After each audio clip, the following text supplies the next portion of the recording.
Hello everyone, this is the Androdol, and I've come across two incidents within the comic industry. The one you might have heard of, where Marvel screwed the pooch, so to say, where they announced new characters, which are an absolute abomination. You have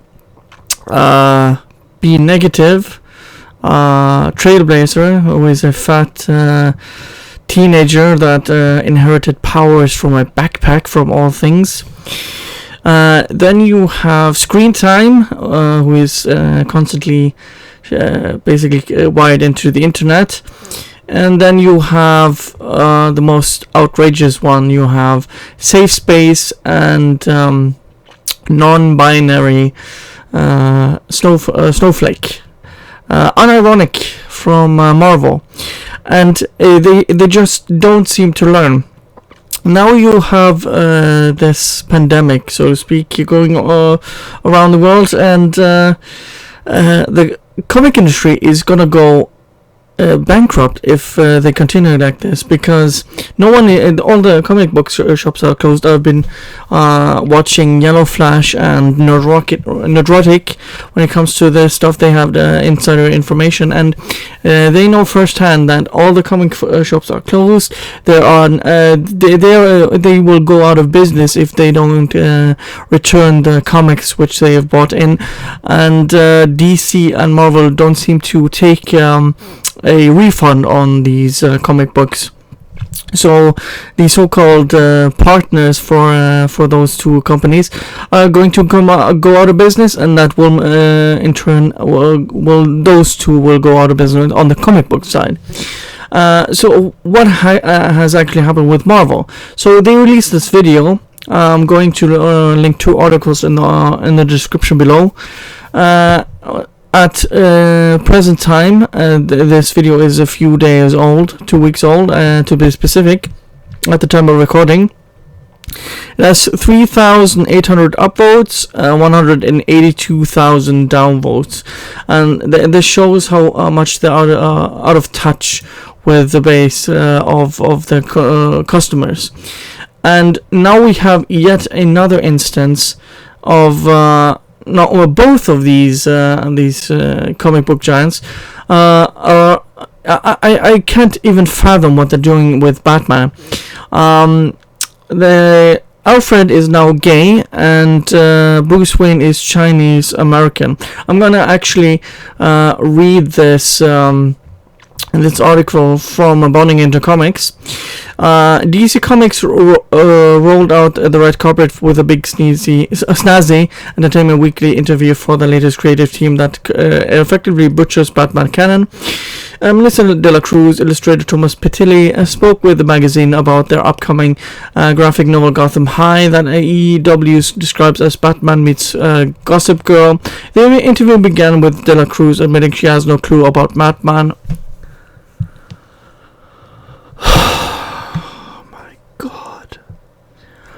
Why do you let them write these comics then?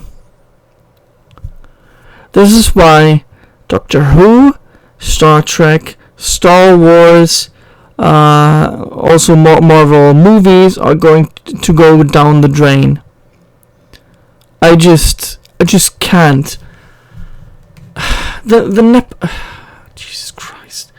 She states, my husband is a big Batman fan, so when DC called and said, we want to do a yay line, what character do you want?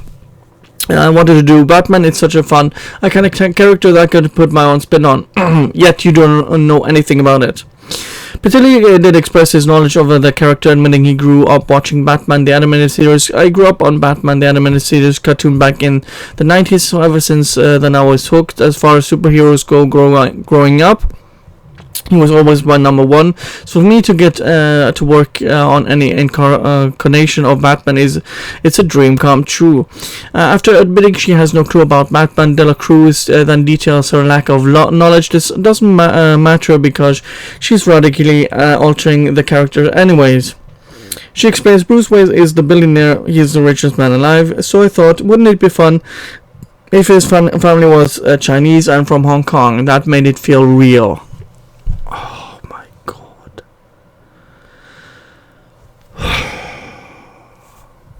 God.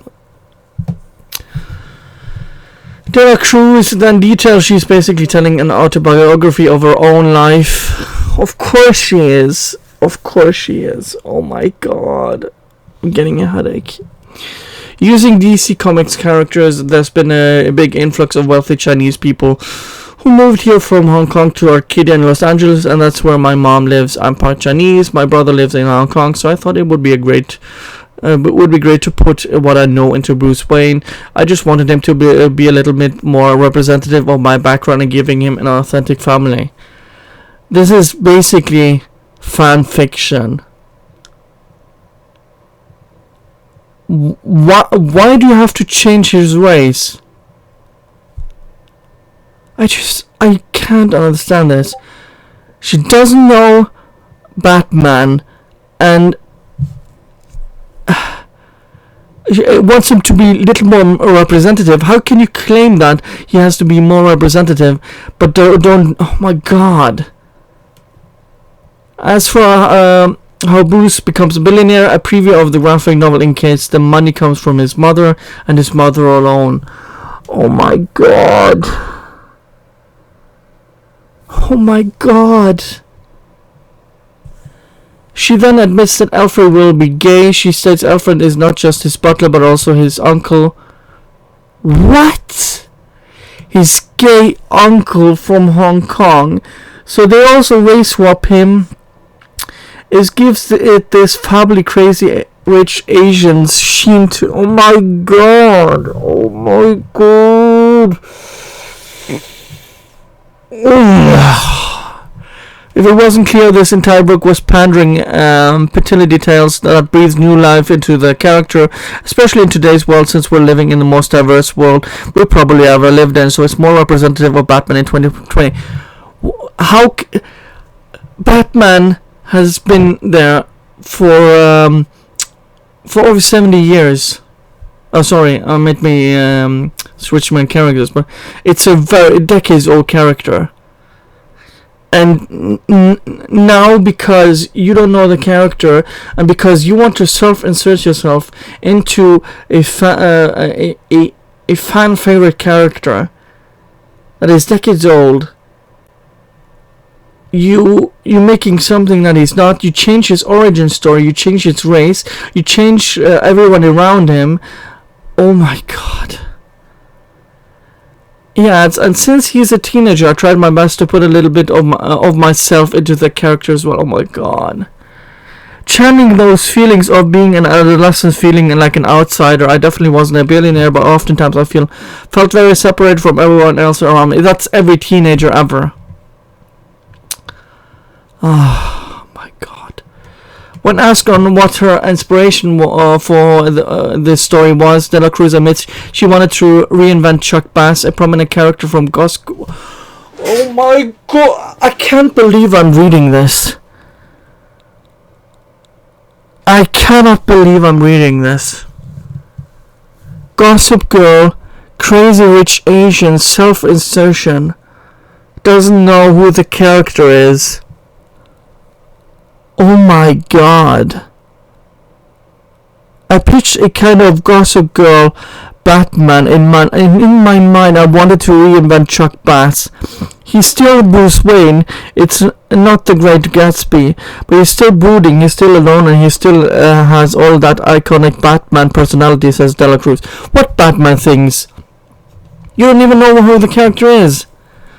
She added, but making him Chinese was a no-brainer. Everyone was on board from the beginning. Petilli was much more up from admitting the entire slate was wiped clean. He explains from an artistic standpoint the history of Bruce Wayne and Batman was essentially wiped clean. I wasn't held down in any way to one specific thing. So, it's not Bruce Wayne, it's just a name. You change everything about the character. What the F? He added, it gave me an opportunity to think of this character completely differently than how other artists have drawn this character over the years. I'm speechless. Petilli explains there's so much more of that Instagram. Oh my god. of that Instagram culture and social media culture with the teens today, so I tried to inject that into the style and look of the characters, specifically with the Joker. Oh my god. Oh my god. This is getting worse for every paragraph. He adds, he was the hardest character to visualize and design because he is not your average villain. He's almost not a villain at all. Oh my, what? He's not a villain at all in a way. He goes back and forth where you sympathize with him. Oh my, you don't even get Joker. You don't even get Joker.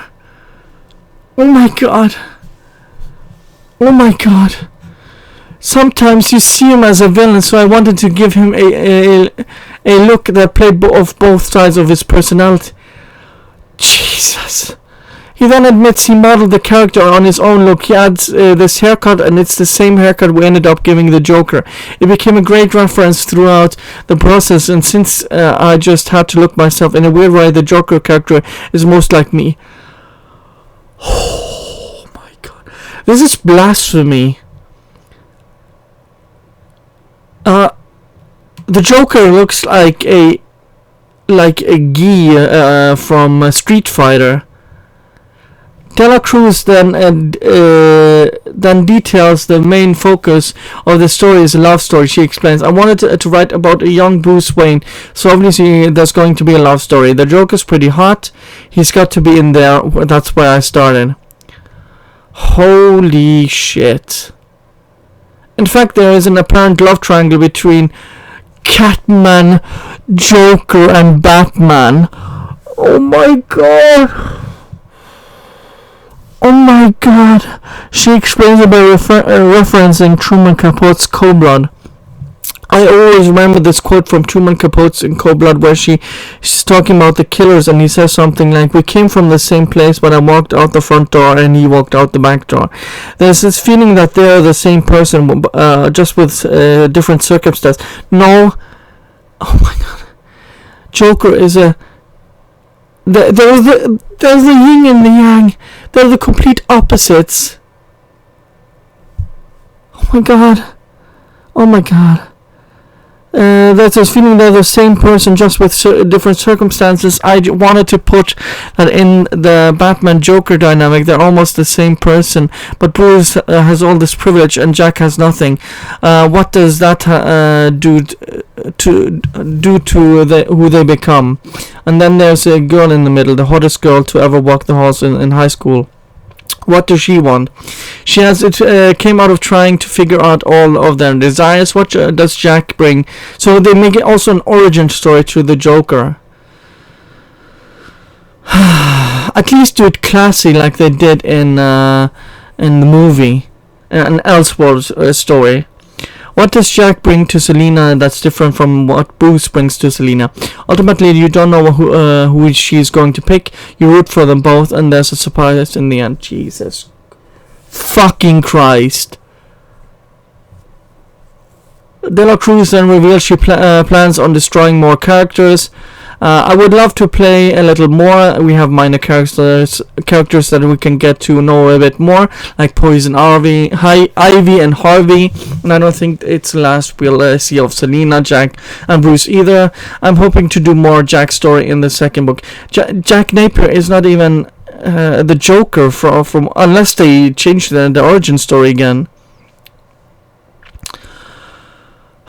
She even adds, when we barely even saw Robin, Petilli adds, I love the idea of building up more that Poison Ivy character or Harvey character, so hopefully that happens. I'd love to continue these characters. It looks like DC Comics just how amazing and brave and stunning Marvel Comics New Warriors and Lucasfilm Star Wars The High Republic.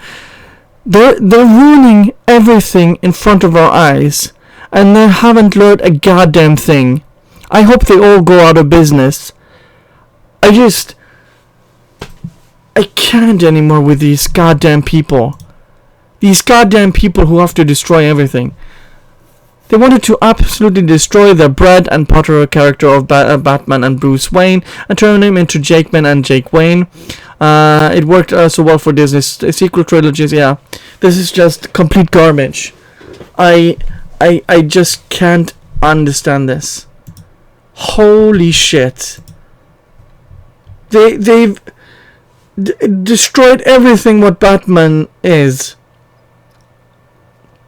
Did this self-insertion and removed everything what Batman is really. It even destroyed the Joker in the process. How can you... Oh my god, I have to stop before I start reading. This is really triggering. This is really freaking triggering. Holy shit. Oh my god. I don't know how to end this video. Thank you guys for watching and see you guys next time. Bye.